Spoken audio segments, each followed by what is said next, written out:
Welcome to this webinar introducing Aalto University and our master's program in automation and electrical engineering. My name is Mervi Paulista-Krökkel, and I'm a professor in electronics integration and reliability, and I'm heading this master's program. Today, together with me are two of my professor colleagues, first of all. So Professor Guan Zhou. He's working in the field of miniaturized robotics, and he's heading one of the three majors within this master's program, so the major of control robotics and autonomous systems. And then we have Professor Marko Hinkkanen, and Marko is working in the area of electric drives, and he's heading our major of electric power and energy engineering. And also together with us is Ms. Alli Palojärvi from Student Services, and she's our planning officer. So in this webinar, we would like to briefly introduce to you Aalto University and its location, and of course our master's program, Automation and Electrical Engineering and Electrical Engineering. And we're here, four of us, to answer your questions. So just write them down, and we can, after this brief introduction, go to your questions. So Aalto University is a new university. It was established a little over 10 years ago as a priority project in the Finnish university renewal.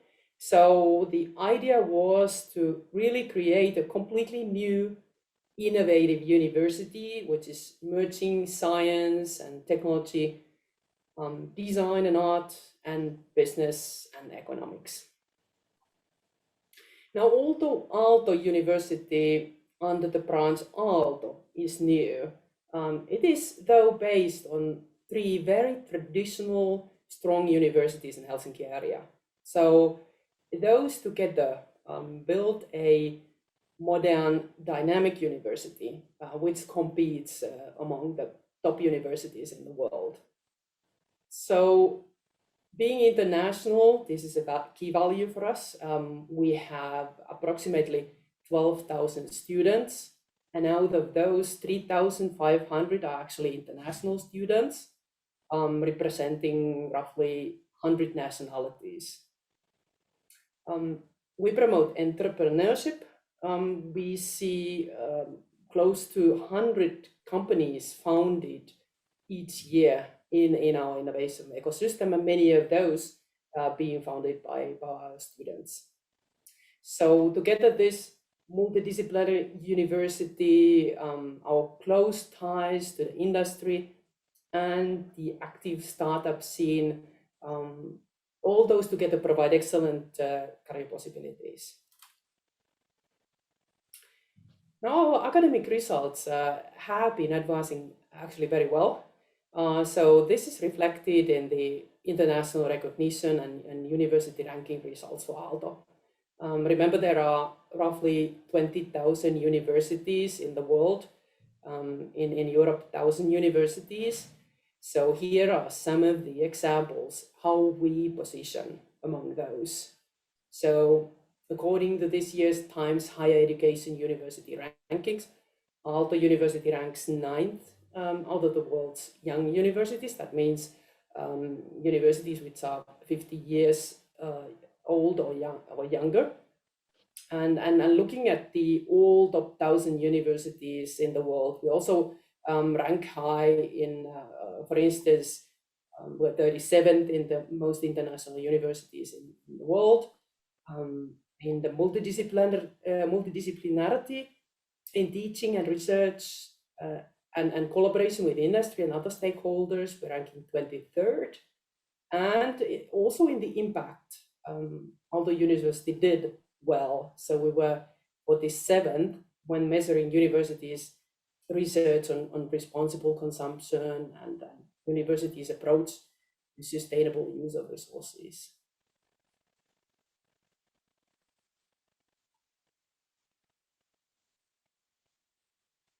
Okay, so maybe I continue on this.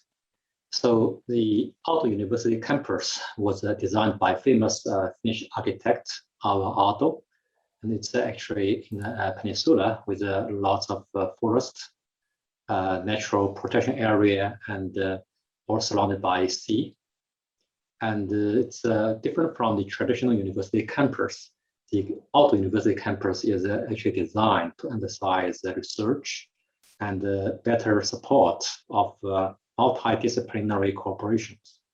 So there are lots of companies, startups, and the technology parks surrounding this campus. And there are also the campus is very much emphasized on the sustainability and carbon neutrality. So there are over 2,000 solar panels and 100 geothermal wells in the campus. And there are also very good public transportations, including metro, light rail lines, buses, and it's also very friendly for cycling and walking. So maybe next slide. Yes, so the campus is actually only about 10 minutes in distance if you take a metro from the center of the Helsinki.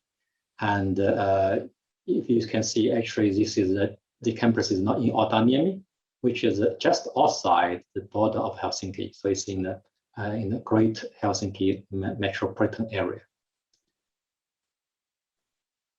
And the Finland is also a very safe and relaxed and a country. So it's the most stable country, and it's ranked very high in many of the rankings.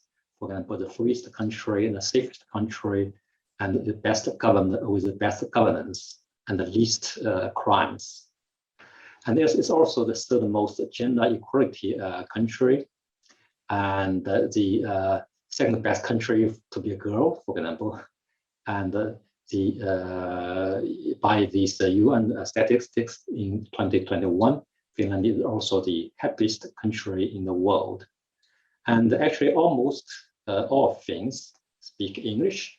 So you can live normally in daily life with English. You can interact with people in the shops or in different places with English. And also you can study and even work in Finland fully English. And the government is also very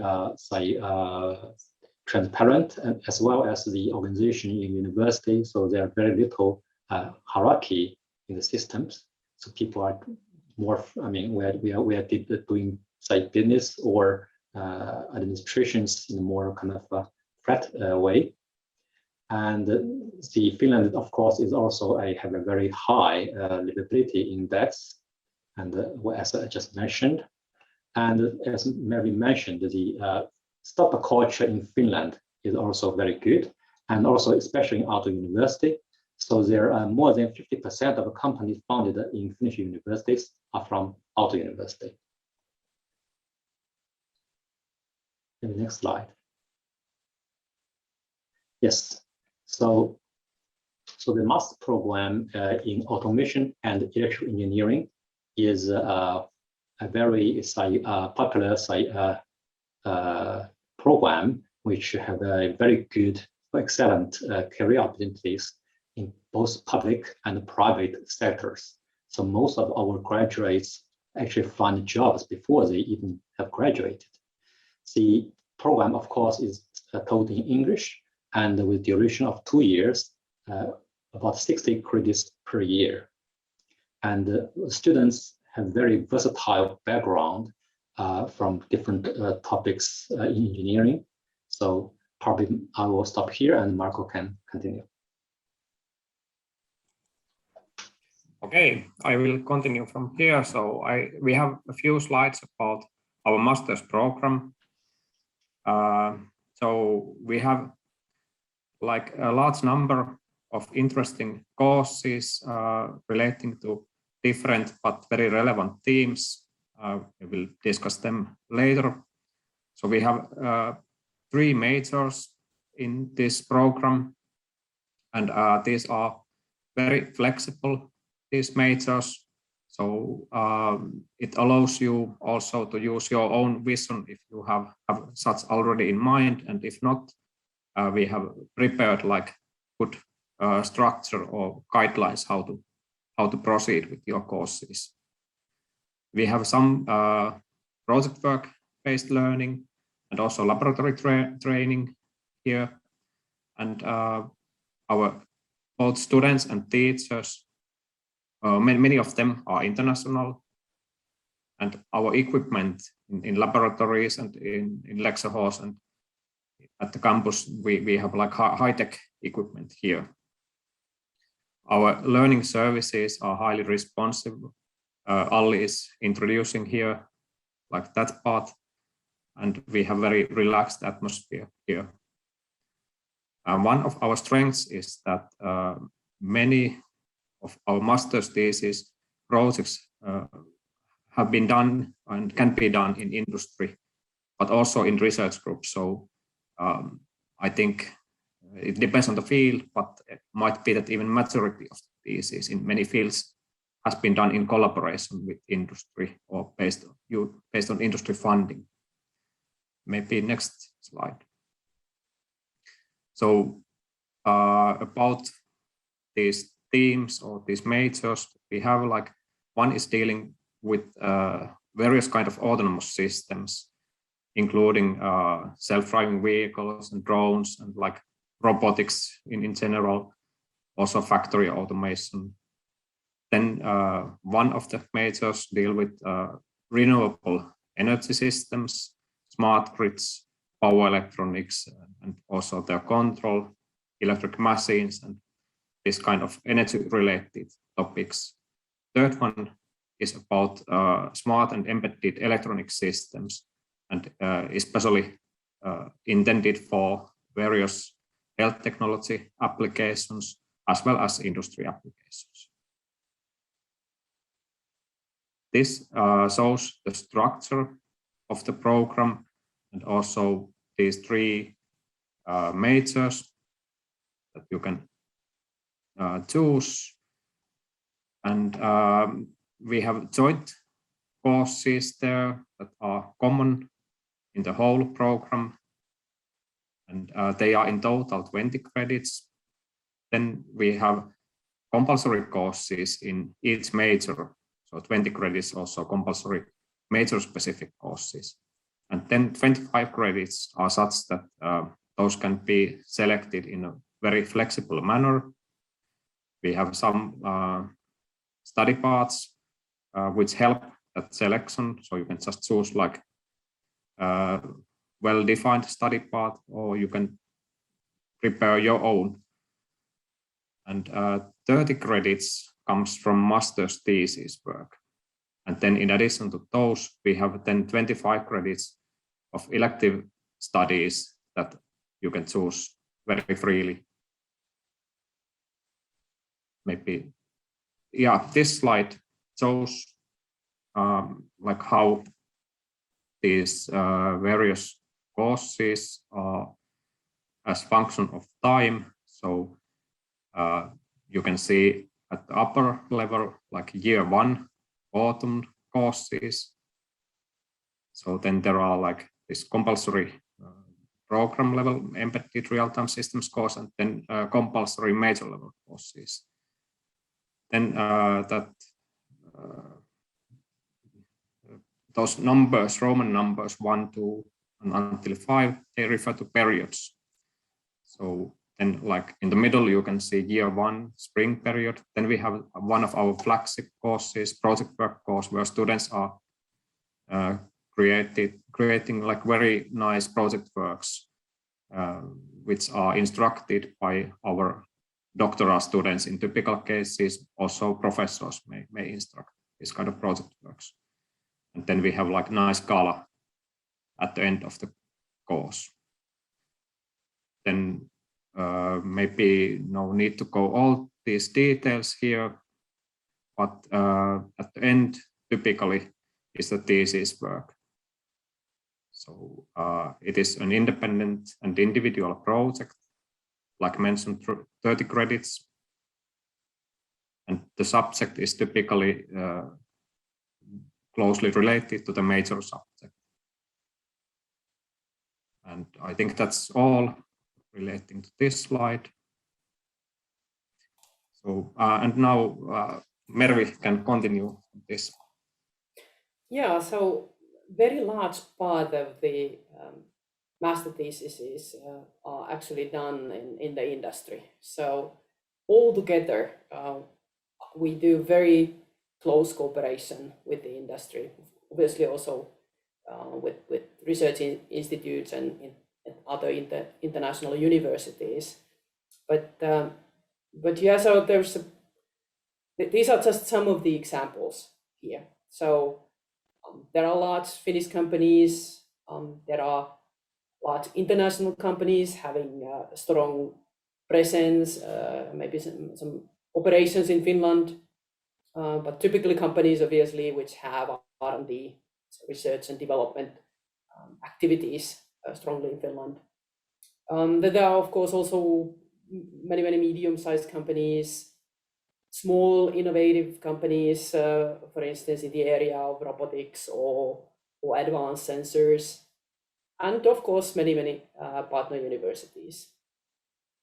And yeah, so about the partner universities, maybe in the next slide here about the exchange and internship possibilities. So in these partner universities, our students are offered the possibility for exchange students.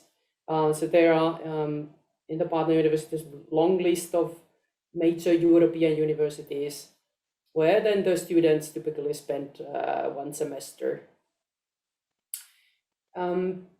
Internships are not compulsory in the program, but paid summer internships are very typical.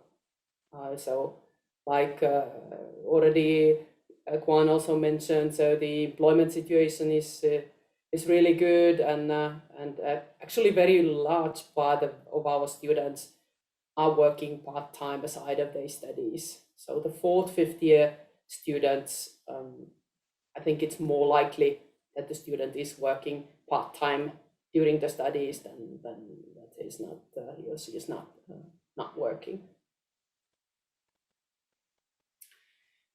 Yeah, and then so we also offer help with your career. So the job market for our graduates is extremely good in Finland and obviously outside of Finland, but we also, if you need, we also offer support to find the information about the available positions, and if one needs help in considering different options maybe. So like this job teaser portal, that's our internal portal where companies or organizations can provide opportunities, internship opportunities or thesis topics maybe. And there's also other type of help available. So like preparing yourself for the job market, maybe finding your own strengths.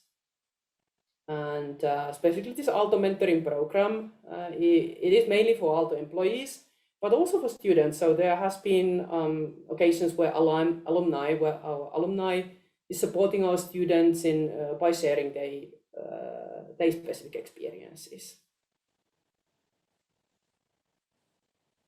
So maybe Ali. I'm here to tell you about the student life in Aalto University. I personally think that the students in Finland are really active. Besides studies, people work, they go study abroad on exchange, they set up their own businesses and join a lot of different kind of organizations and associations.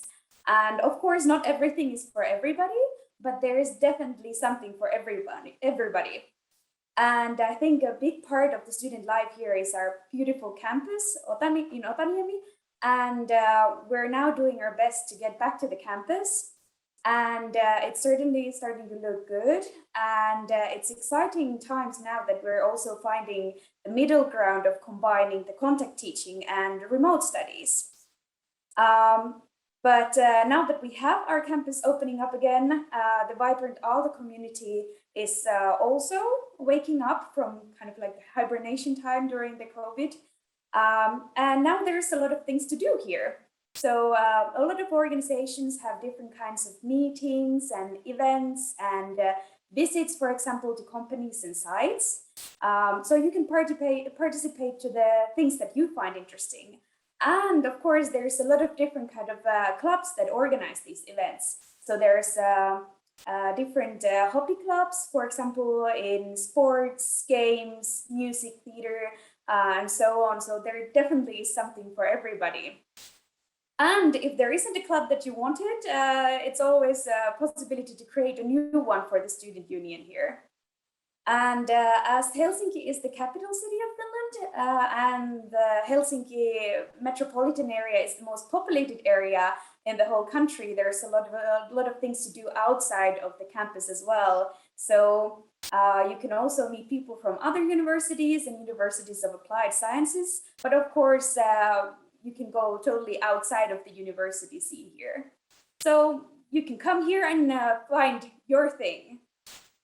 And how about how can you become a member of the Aalto community?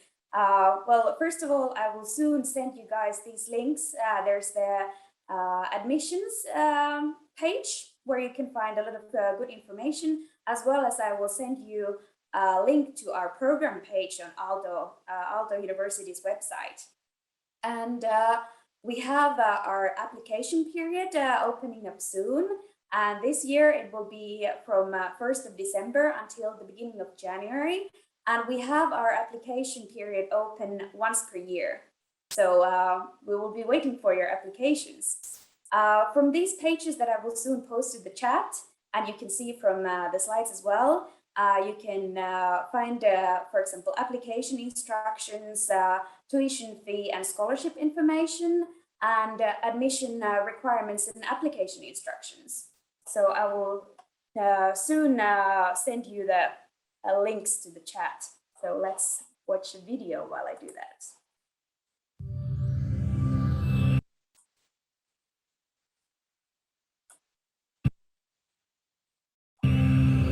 We are Aalto. We are the home of sparkling minds. Where science and art meet technology and business. Where bold thinkers become brave makers. Where those who seek change become the change. To restlessly challenge fixed thinking. To fearlessly connect and collaborate. To solve the wickedest of problems. For those courageous enough to dream. For those responsible enough to act. For those willing to lead. A radical rethink. We are a story forever unfolding. We are Aalto.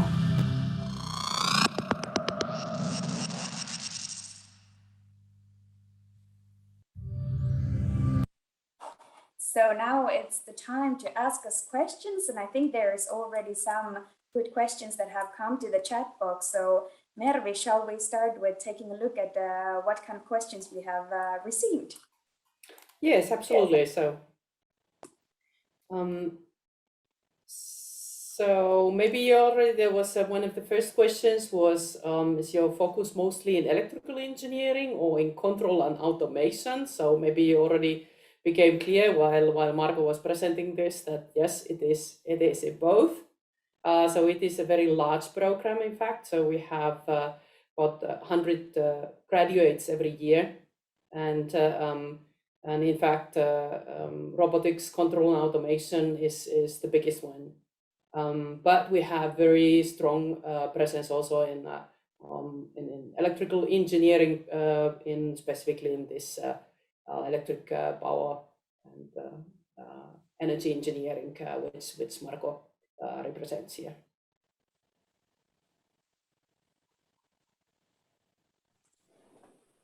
Maybe something that I forgot to mention when I was presenting my slides is that in common to all of these majors is that we somehow combine hardware and software in our field. So like mostly we need some physics, but also like software skills and mathematics skills that is somehow common to us. It's not only programming or it's not only hardware.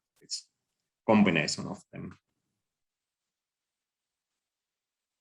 Then we have a question saying that I'm a student studying undergraduate Bachelor of Engineering and Industrial Management.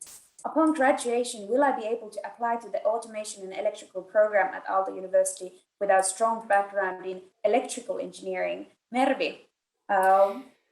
Well, yeah, so Ali already promised to send you the requirements, so you will of course see also a little bit more details there. But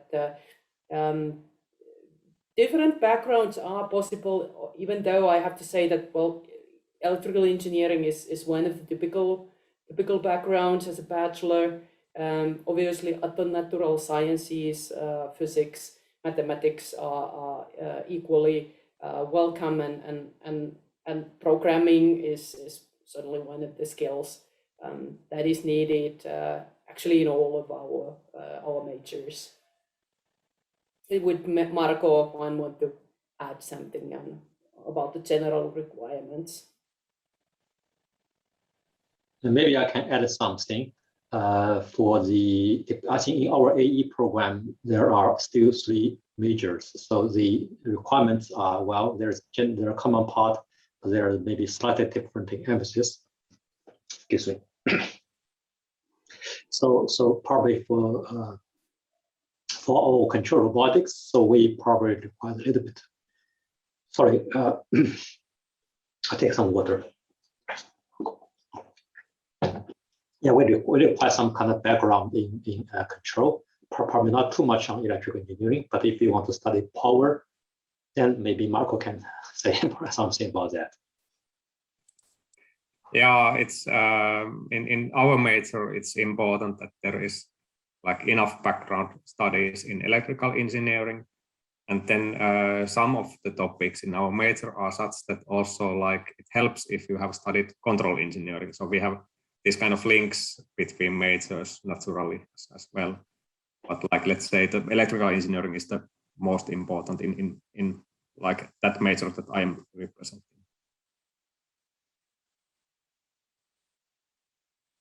Then we have a question about the scholarships, that with what kind of GPA one can get a scholarship or funding for a master's degree, and is there any chance for this person to get the scholarship? And I think this is something that depends every year. Our scholarships are, of course, quite competitive, but the level of what level GPA a person needs, it changes every year. And of course, every country has a little bit different system, so we have to take these things also into account. Whereas this GPA sounds excellent.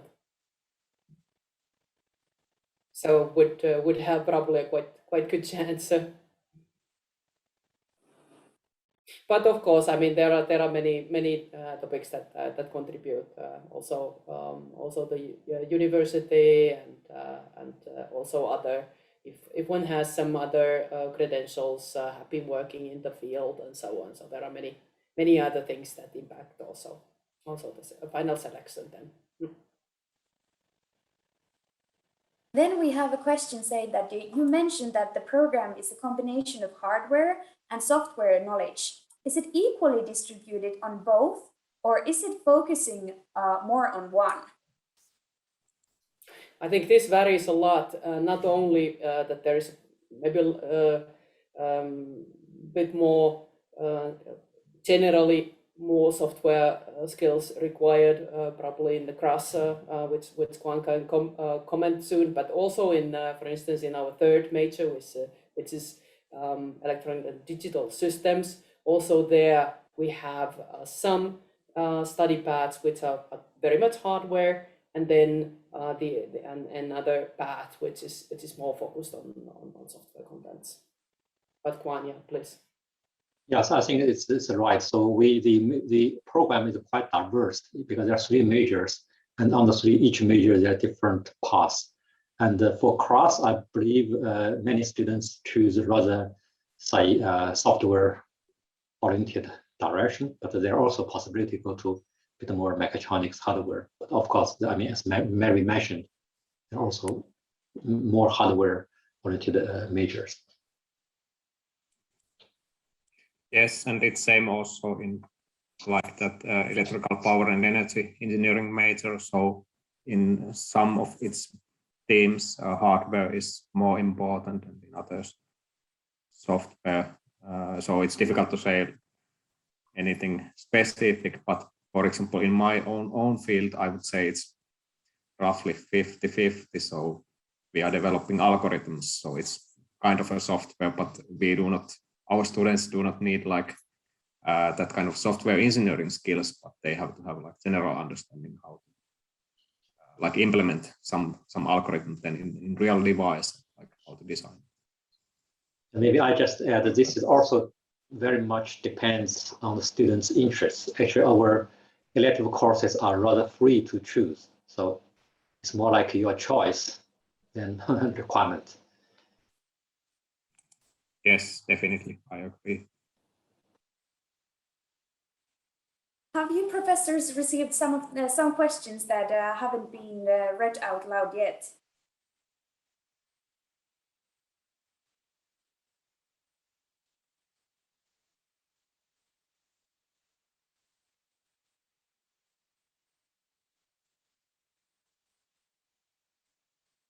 There's a question, at what point do we choose the major? So you don't need to choose it before you get started, but it's actually very, very beneficial to be able to select in the first weeks when you join. Quite many students already know when they apply which ones are they actually then going to study or they would like to study. But yeah, there's also quite a high number of students who then select finally when they come here and hear a little bit more about, study a little bit more what the actual content in each of the courses and the majors are. And but yeah, typically so in the mid-September one should know, because then that obviously impacts your study plan. But it is still possible also to, if then one finds a bit later that, okay, I probably would have still preferred maybe another path. There are possibilities to still choose differently. In some cases, this kind of situation has happened. We usually already ask during the summer before you arrive to Aalto that what would you like to choose, but it's not something that you carve in stone, so you can still change after you have told us for the first time what is your choice. Because as Mervi said, sometimes when you come here, you figure out that, no, this is what I really want to do. So you can still change your major within the program. Okay, then there's also a very good question about, do you think it's possible to study and work part-time in the field? So yes, and this is actually really what is happening. So that's what I said, that it's more typical that our students, talking about now master level students, so 4th and 5th year students, that most of them are working. Specifically the Finnish students, obviously they are already they already know the companies well, but there's really good possibilities nowadays. Companies are looking for workforce, and so there's very good possibilities for you as well to study part-time if you just find the time. Obviously the 2 years program is also rather ambitious, and then one needs time to take time for the studies, but definitely there are opportunities, yes. And again, also our research groups, we also, most of our research groups, now we are just 3 professors here, but we are about 20 research groups behind this program. So most of our research groups are actually looking for students to work part-time, and then obviously also to do their master thesis later, and hopefully also some of you then would continue towards doctoral studies.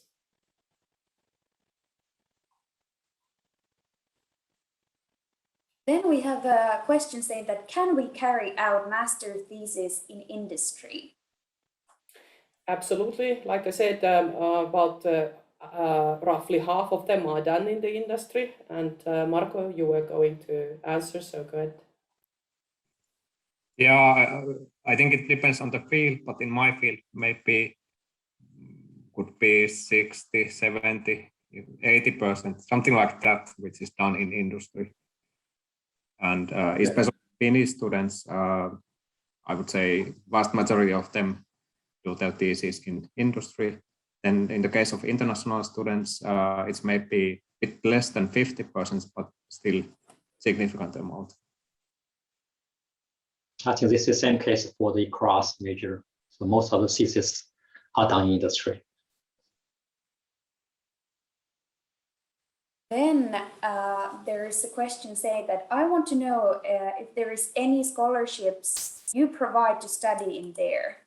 And yes, we do have scholarships, and I will now post to the chat box the Aalto Admission Services website, where you can take a look at the different information about, for example, scholarships.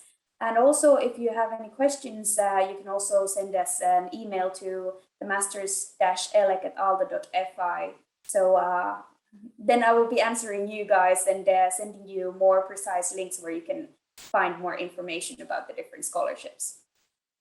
And then also the next question is that who are the undergraduate students most likely to be admitted in this program? What majors have they studied? Yeah, I think Juan and Marco a little bit already answered this, so that for CRAS is quite many have studied automation and control in their bachelor studies, and for EP and also EDS, the electronic and digital systems, also there. Electrical engineering has been for many the bachelor studies main study path. But Juan. Yeah, I think it's the automation control as probably quite many from them, but we also get many students from mechatronics background, or somebody have some kind of study in automation control courses, not necessarily that they study only that, but if they cover, because the program are different in different universities in different countries. So if the program covers some basic automation control, then it's good for class. But Marco can say something else. Yeah, in my major, it's majority has the electrical engineering background, but control engineering background is also possible and might be very relevant, like many areas in this major. And also mechatronics is one option. I think these are the most common.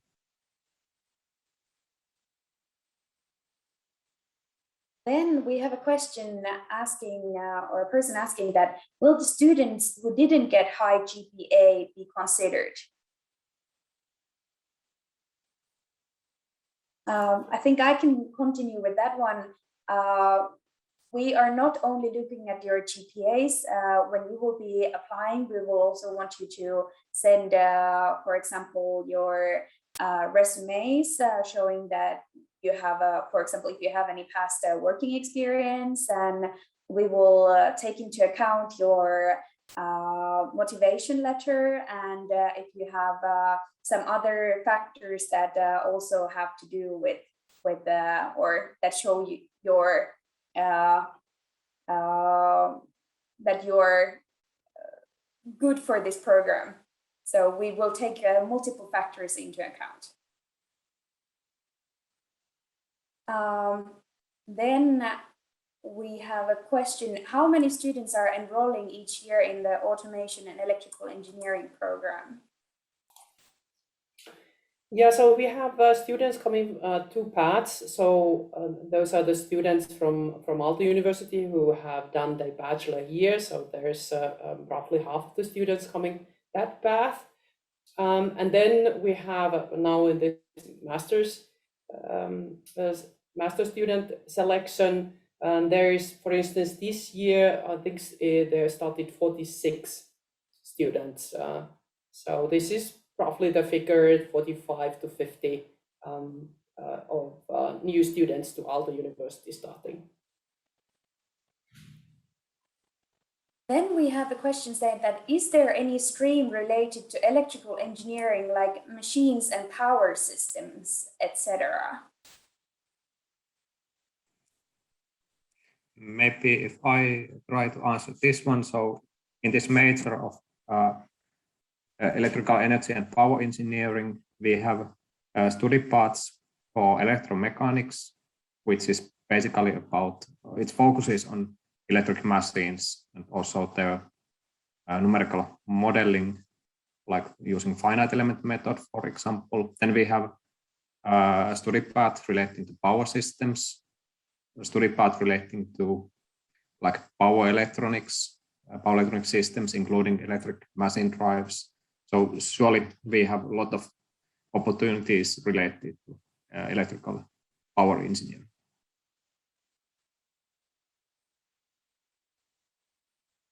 Then we have a question. I've heard that some industries and companies often require students to be fluent Finnish speakers, for example, in manufacturing. What industries do international students typically find opportunities for thesis work or employment? Well, that's a good question, but I think that the companies offering nowadays topics for English-speaking students is all the time larger and larger. So most of our theses are anyhow written in English. So it's more seldom that nowadays the master thesis would be written in Finnish.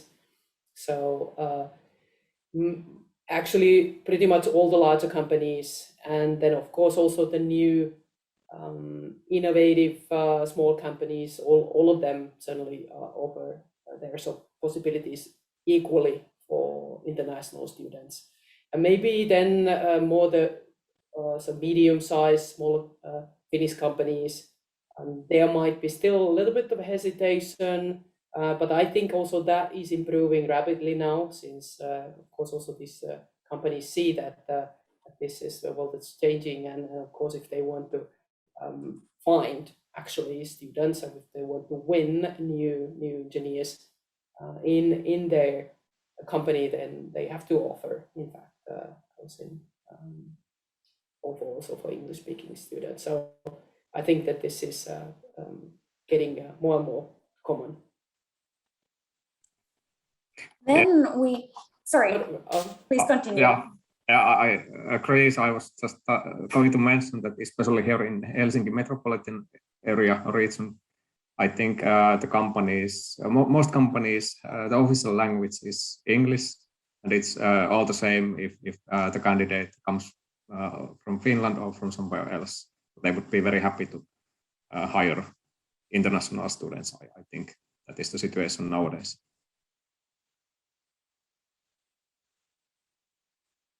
Then we had a question about scholarship opportunities. What are the available scholarship opportunities? So yes, we do have different scholarships, and you can find the information about those scholarships on our admissions page. So I will link the scholarships and tuition fees page to the chat box, so you can go and take a look. There's different options. Then we have a question saying that, is there on-campus dormitory for international students?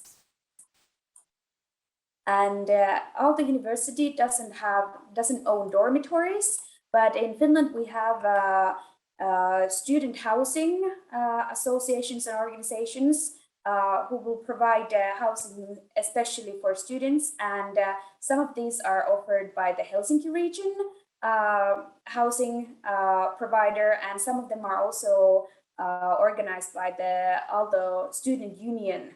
So there are different opportunities that are also more affordable than the normal on-market apartments. Then there's a question saying that I want to know if there are any majors that are related to FACTS, flexible AC transmission system.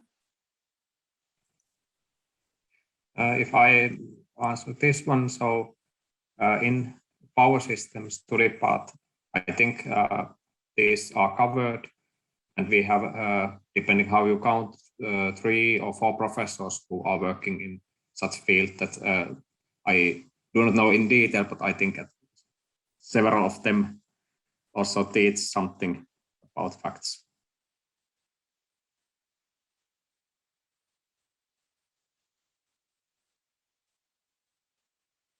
I think these are the questions so far. Please ask more. We're here for you guys. Oh, good. We got a new one. Do you have a path that is dealing with electromobility systems?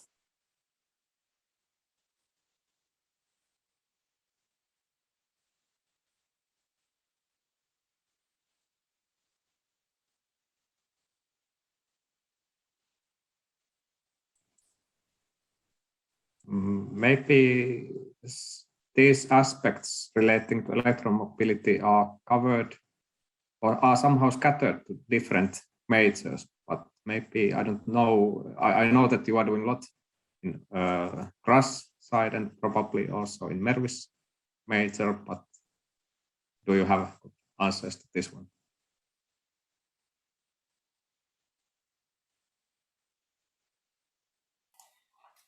Yeah, well, I also don't think that we have a direct path for electromobility. There's such a broad topics that definitely we are addressing aspects of that. But yeah, not necessarily on path.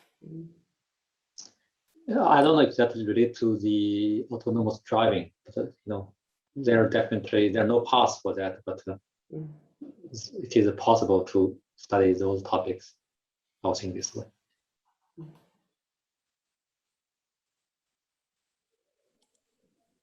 Yeah, in electrical power and energy engineering major, we study like components needed in like electromobility, but there is no specific path for that.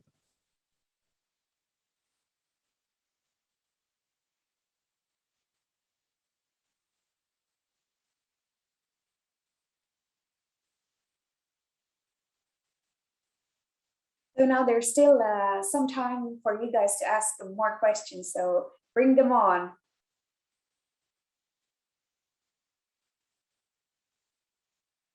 If you have any questions popping to your mind after this webinar, you can always send us an email to the web or the email address on the slide, which is masters-elec@aalto.fi. Me and my colleagues will be answering you guys from this address.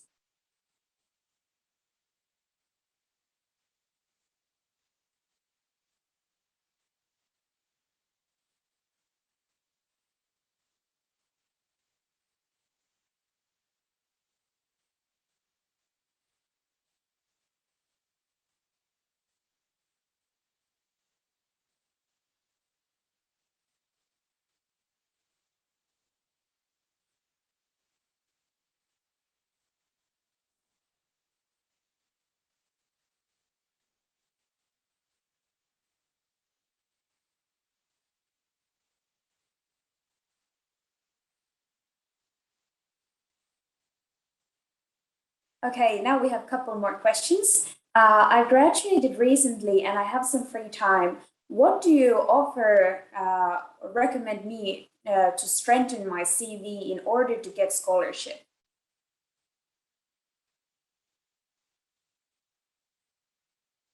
So Mervi, do you have an answer for this one?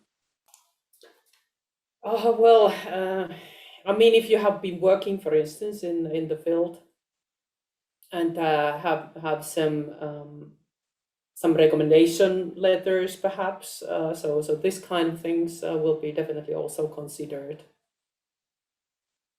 So any relevant experience from the field that certainly would support your application. And of course, motivational letter, always have to remember that motivation is very big part of successful studies. So it makes sense to spend some time in drafting your motivational letter. Definitely. Then we have a question about the placement, and this person is saying that I want to know about companies, like would there be any companies from other countries too? And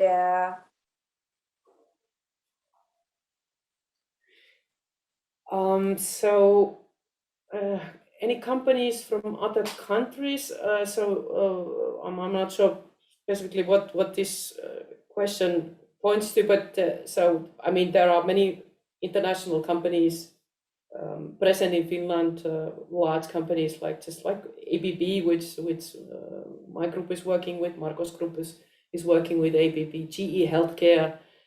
So there's high number of Eaton, high number of large international companies. But of course, also our research groups are working through the European projects.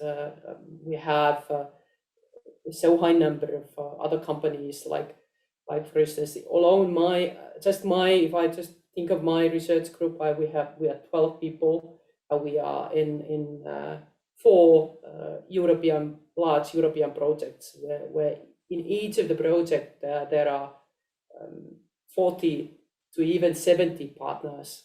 Of course, part of them are research organizations, but very large count of different companies in the EE supply chain, from the basic material companies to semiconductor companies to system level companies. And this person is continuing that they have experience in robotics and also got an internship from 2 nuclear power generation government PSUs, and is asking that is this going to be helpful to get the scholarship for electrical stream. So I think this question about the companies also had to do with that. If you have like experience from companies, does that help you, or does that like will that be helpful to get the scholarship? And I definitely recommend you to write this to your CV, because it shows that you have some experience from the field. And then there is a question that, is there any possibility that the master could lead to a PhD? I think that all of us three, Juan, Marco, and myself, will say definitely yes. So yeah, we're all hiring PhD candidates, and then that is actually always much more pleasant for us all if somebody who has done the master already, we already know the student, we have been maybe already working together, maybe the student already did a master's thesis in the group. It's very easy to continue, then both know each other's, and already the student is familiar with the research topics in the research group. So it's a very nice way of continuing from master thesis. Actually, we have an opposite problem, yeah. So because most of our students are, because of the good job market, they kind of run away in the industry. We like to keep them here, and then the industry comes to us and proposes. I just had today had a discussion with one company who would like to have start PhD joint PhD, so that we're working together between the candidate working at the company part-time and at the university part-time. So there are many doing their PhD this way. Then we have a question saying that in which language the courses would be? All English. Of course, Aalto University also offers language courses, and then there are some courses that are offered in Finnish and Swedish, for example. So if you want to study different languages, for example, as your elective studies, then that's also an option. But yes, as Mervi said, your major courses and majority of the courses will be in English.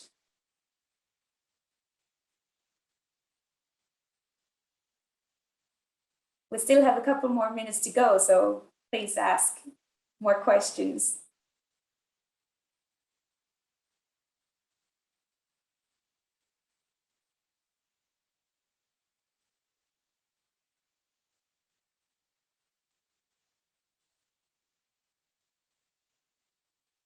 Then there's a question saying that, can you refer some examples of research topics in power systems?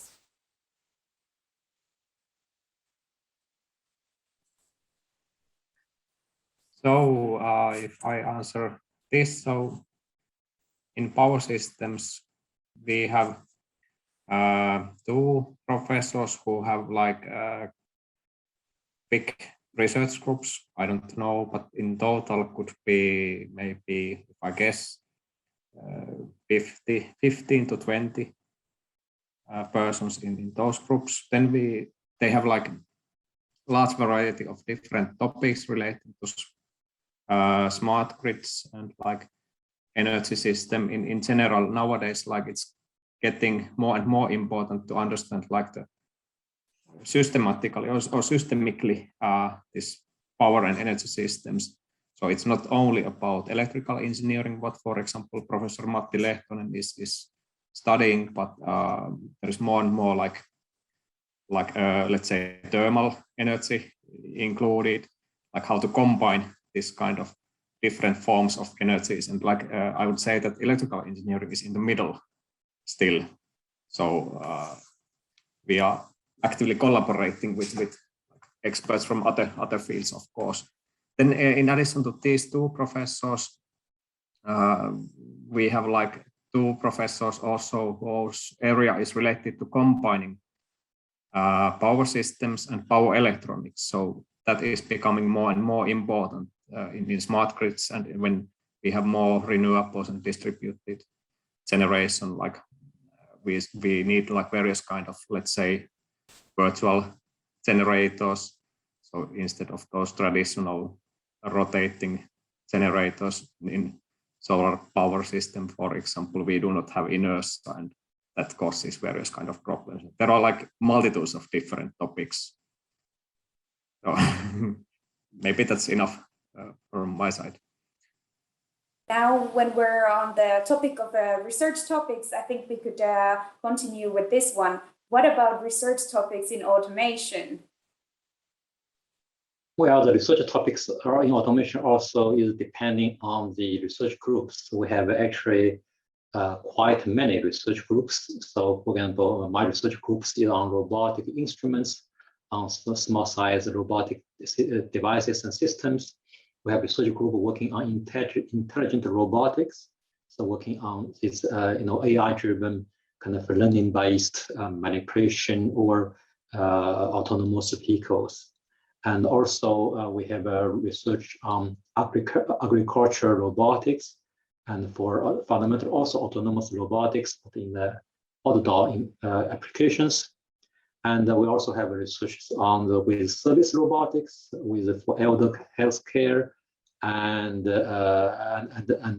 say probably for example, garbage say selection, different possible applications.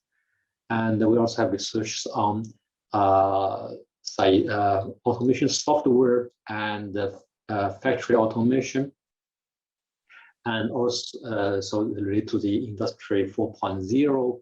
And those topics, as well as we have research group working on smart buildings, say how to make the building more intelligent and probably more energy, say, efficient, and so on. So of course we have research groups also on mobile robotics and also sensor fusion and so on. So that's roughly. So it's quite a variety of topics in control, robotics, and autonomous systems. Then we have a question saying that will the lessons be held online or in the classroom? Well, we have been online for quite some time, and we're now getting back to the campus. So we're currently trying to find the best way to kind of find the middle ground. So this is still something that it's being discussed about, but we hope that we will get back to the campus.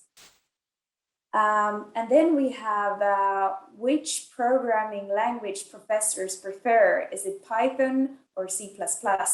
Or maybe something else? How do you professors feel? Maybe I can start. Well, I think language is application dependent. Python nowadays become very popular because of a huge amount of free libraries. But the C++ is very important if the application is related to hardware. But also many other languages, right? The Java, there's the C#, and so on. So we do not have a single preference. And also in MATLAB, if you want to do many, traditionally we use MATLAB also a lot because of history. Yeah. So we do not have preference, but these are important depending on the topic. ROS is important if you are going to build big robotic systems. Say this is very versatile, software framework. Yes, but it's depending on particularly which topic you're working with. If you're working with robotics, in many places ROS are used, but not always. There is one more question, and maybe this is the last one now. We are already at 3 o'clock, so maybe Juan, can you address this one? Intelligent building course. So do you think it's a representative for the automation major in general?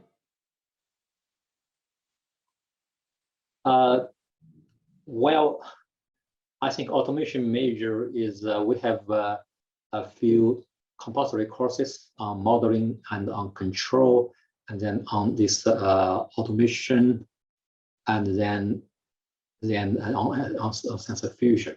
But then elective courses are free. So if you are interested in, say, for example, intelligent buildings, you can select all elective courses towards that direction.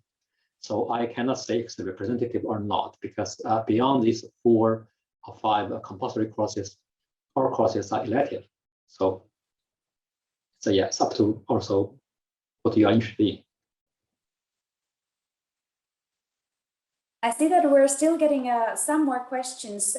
Please send your questions to this email address, masters-elec@aalto.fi, and we will do our best to answer you or find somebody who knows the answers for you.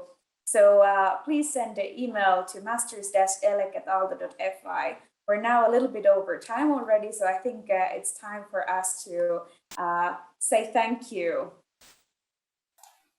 Thank you indeed for joining. Bye-bye. Thank you.